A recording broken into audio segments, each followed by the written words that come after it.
আমি কোথাও নেই, চারিদিকে ঈদের আনন্দ, অথচ কারোর গল্পতেই আমার জায়গা নেই। আমি এখন একা, ভীষণ একা।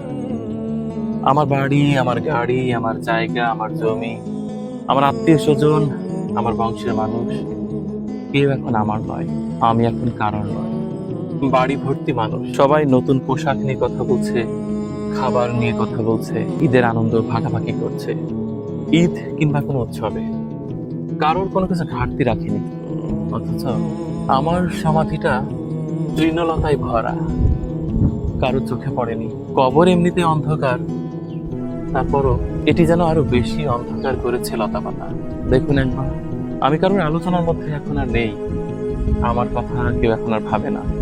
ইস, মানুষটা এই ঈদে আমাদের মাঝে আর নেই, কেনই বা বলবে?